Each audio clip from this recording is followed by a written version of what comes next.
Today's Patreon shoutout goes to Z. Feather the Redeemed versus Muldrotha the Gravetide. An okay hand. Yeah, we'll keep that. I don't think our opponent's going to be doing anything to Feather if we manage to get it out quickly anyway. Or maybe they'll just slam down a Sol Ring and accelerate way ahead of us. Alright, that's a Plains for us. So we've got the 3 colours that we need to get Feather down. It does take 3 coloured pips. We'll go for the Snowland here. I have made a few little updates to the deck. If I can remember what they are, then I'll put them on screen now. 3 visits for our opponent. And they get Snowlands out of their own. So we're already getting towards Muldrotha mana, 1 land next turn, and they will be able to go for that. We accelerate with Ancient Tomb potentially. Let's go for the Disenchant onto the Sol Ring and set them back. And hope that they don't scoop to that. I know a lot of you don't like the Magic Arena content, so I decided to jump into 1v1 Commander, and hopefully some of you will enjoy that. A lot of people stopped watching it, so I stopped producing content for it, but I will jump in here once in a blue moon. Try and appease some of the 1v1 fans. A Demonic Tutor for the Muldrotha player might just be a Mana Crypt. Got a pretty stacked hand there. And that is a Tectonic Edge. We really want to be getting towards a 4th coloured land so that we can... Yeah, it'll have to be a white land, and that's really good. It is a white land there. Yeah, what I was going to say is if we get into another white land, then we can play Feather and hold up the Cloud Shift. Unfortunately, our opponent is going to be able to blow up our Alpine Meadow. I'm assuming that they've got this in here so that they can consistently destroy lands.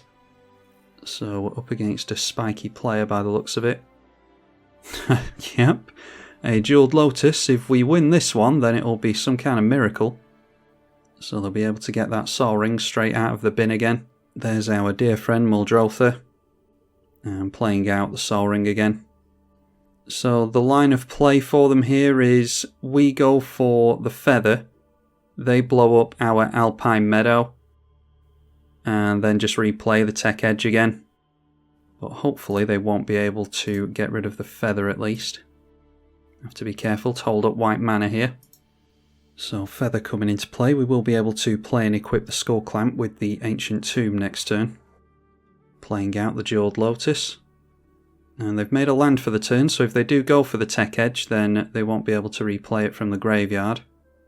Only got 1 blue mana as well, thankfully. Oh great, and a Seedborn Muse, so yeah, they can Tech Edge on our turn. We'll have access to the mana at least. And letting us get through to our main phase. There is a Path to Exile. Did we just put that on the Seedborn Muse at the end of their turn maybe? We'll drop the Ancient Tomb, go for the Skull Clamp.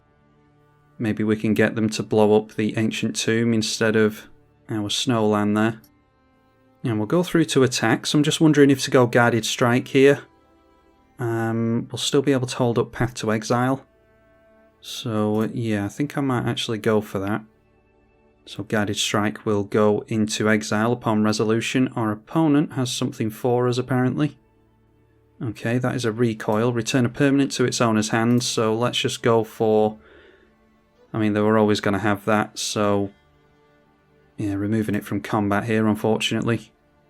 Go for the Cloud Shift, and then we can hold up Cloud Shift during our opponent's turn as well.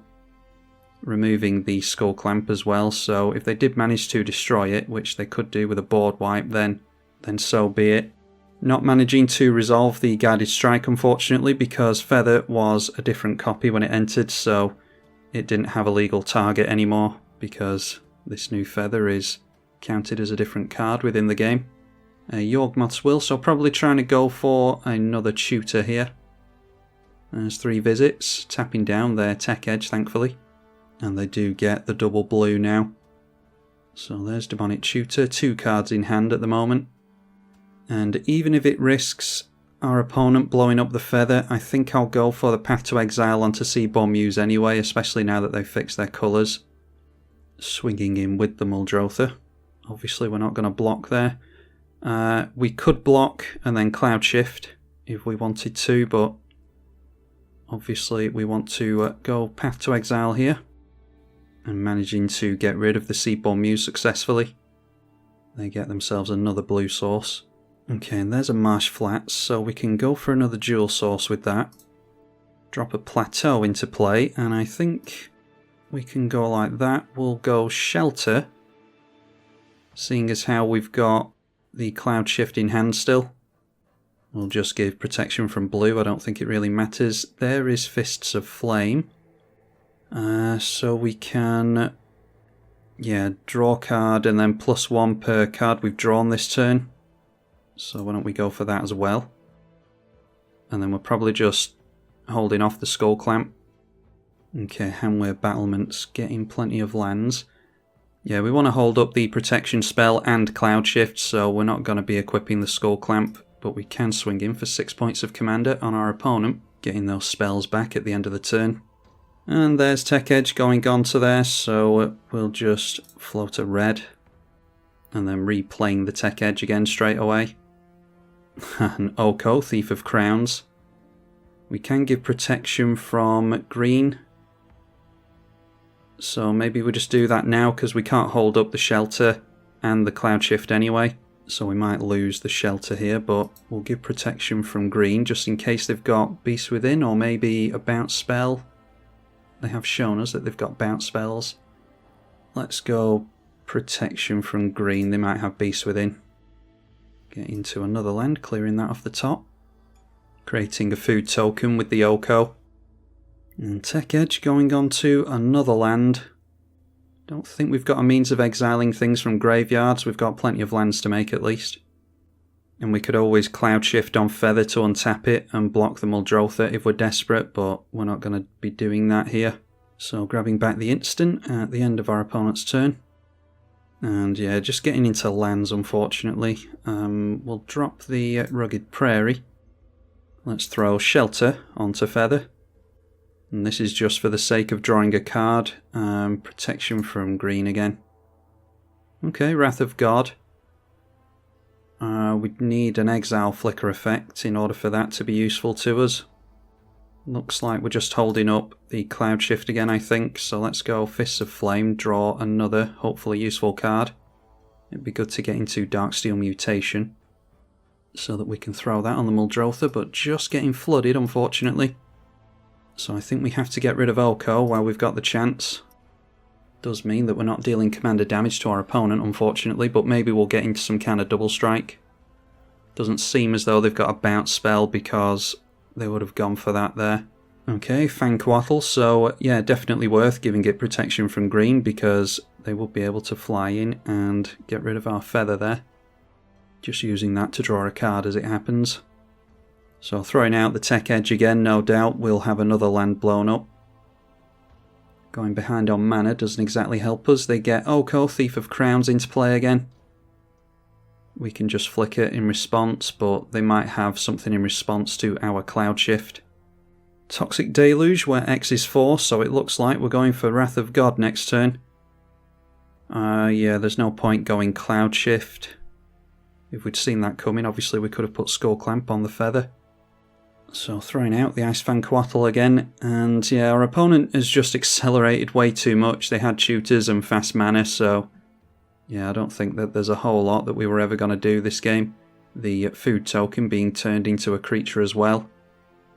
But yeah, thanks to fast mana in Jeweled Lotus and the Sol Ring, even after a board wipe, they're going to be able to get down their Muldrotha again.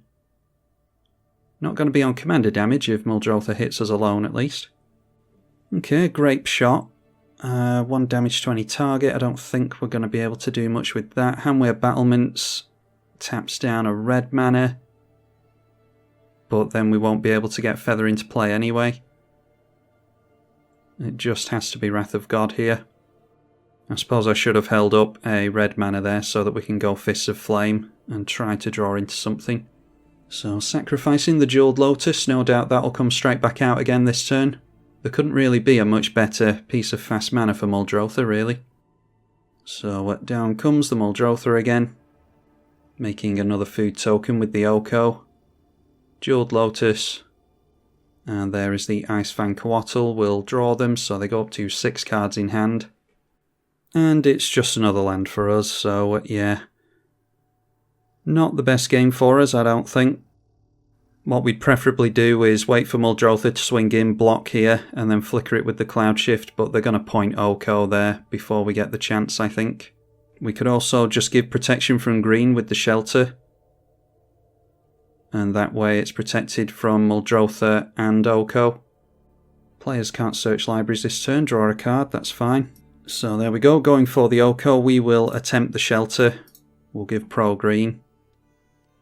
But our opponent knows that this is coming because they've seen the Shelter multiple times. Seem to be letting it happen though. Wow, another land for us. Yeah, I went down to 36 lands in this deck, but maybe we need even fewer. Now the question is, should we have gone for blue, protection from blue? I'm sure they've got blue and green means of dealing with Feather. Serum Visions, looking for an answer there seemingly. Preferably a blue or a black answer. Bojuka Bog exiles our stuff from the graveyard. So that's their land played for the turn. They can't get the Tech Edge back out if they decide to sacrifice it. Narset, Parter of the Veils, that's another relevant one because we do have a lot of cantrips in this deck. Obviously switches off the Skull Clamp as well. And they got the Nile Spell Bomb, which is a cantrip effect. It can consistently exile your graveyard as well. Sakura Tribelder is a creature to play out of the bin. Consistently ramps them, of course. So playing the Sakura Tribelder out of the bin. And playing the Nile Spell Bomb as well. Not bothering turning either of the creatures in sideways. They could have squeaked through a point of damage here because we would have blocked the Muldrotha. But decided against it clearly. So we'll get our protection spell back. It has bought us another turn. Let's try to not draw into a land here. But of course we do. Wow. I mean, the fact that we've got this far is pretty damn good. Let's drop the mountain because we have to worry about Tech Edge. Can't get rid of basic lands with this. So we can go for the Shelter first of all because we need protection from green. Can't draw a card with that, unfortunately. We could be setting ourselves up potentially for some kind of double strike, but unfortunately not going to be drawing any additional cards with that. All thanks to the Narset. Go for Fists of Flame as well. And then how's about we go for the Grape Shot and shoot a couple of creatures, force them to recast those. Not sure how relevant it's going to be with them going wide. Maybe we just get rid of Narset. Well, forcing them to sack Sakura Tribelder there. If we wanted to get the Grape Shot back, we'd have to 0.1 damage the original one at the Feather, and then the copies go wherever. But we're just trying to get rid of Narset here. So we do get a couple of copies, both of which will be pointed at the Narset, so same target and same target. And then we can't hold up both Cloud Shift and the protection spell, unfortunately, so let's just turn in sideways towards them. Maybe the Grape Shot was a bit greedy there. We're just going to have to go for the Cloud Shift onto Feather. So, exchanging... Oh, I see. Exchanging Feather for the food token, so we'll go Cloud Shift now, see if they had a response anyway. Because we're just going to have to untap Feather and then block the Muldrotha with it. Which means we couldn't have had the Skull Clamp on there anyway. There are some token generators in the deck, which is why Skull Clamp is in here. Throwing out the Sakura Tribelder again. And the Narset again. And then they'll get at least 1 point of damage through here. This is a Death Toucher. Yes, it has Death Touch, so we'll just have to block there like that. Just a case of seeing how long we can tread water for here at this point. But Narset, Parter of the Veils, is the final nail in the coffin for us, I think. Now Spellbomb, exiling and drawing them a card. Then replaying the Spellbomb. Still get the Cloud Shift back at the end of the turn, even though Feather is not in play anymore. Let's see what the one card that we can draw this turn is. It is a Cold Steel Heart, bit late for that. Throw down the Command Tower, we'll get Feather into play again. Sacrificing the Sakura Tribelder in response. Okay, it's a dig through time. I thought that was a counter spell there. So we might get yet another turn.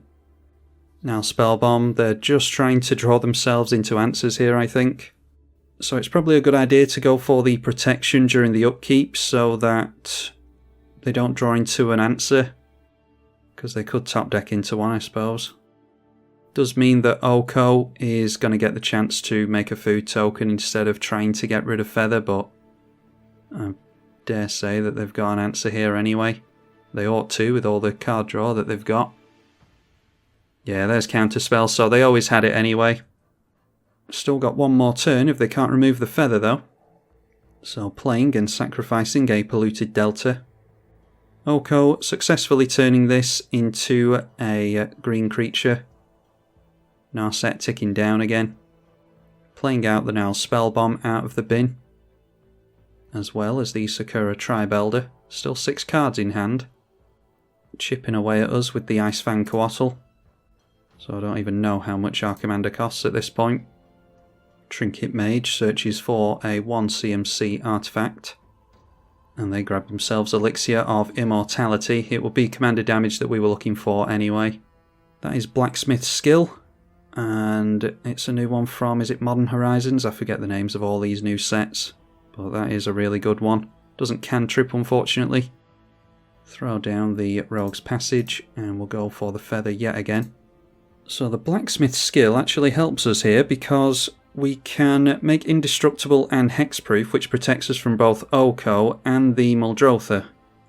We're not winning this, but we're certainly helping our chances along. Now Spell Bomb again, gaining 3 life with a food token. Oko Thief of Crowns turning their Jeweled Lotus into an Elk this time, so yeah, looks as though they can go wide on us now. Playing out the now Spell Bomb again. And the Sakura Tribelder may be worried about losing the Muldrotha. Elixir of Immortality, that would be pretty much the only way for us to not lose here, is if we could block the Jeweled Lotus and then remove the Muldrotha. But our opponent's definitely got us here. So we'll just go Blacksmith's Skill onto Feather, see if they had an answer for it all along anyway. If they do, they're not showing us. So we'll just take the damage here, and it's good game to our opponent. Yeah, that was a pretty grindy one. We were getting flooded out in the early game there. Hopefully you all enjoyed it regardless. Be sure to leave it a thumbs up and let me know in the comments section if you want to see more from Feather in the 1v1 room. I'm tribalkai on the EDH channel. Thank you for watching.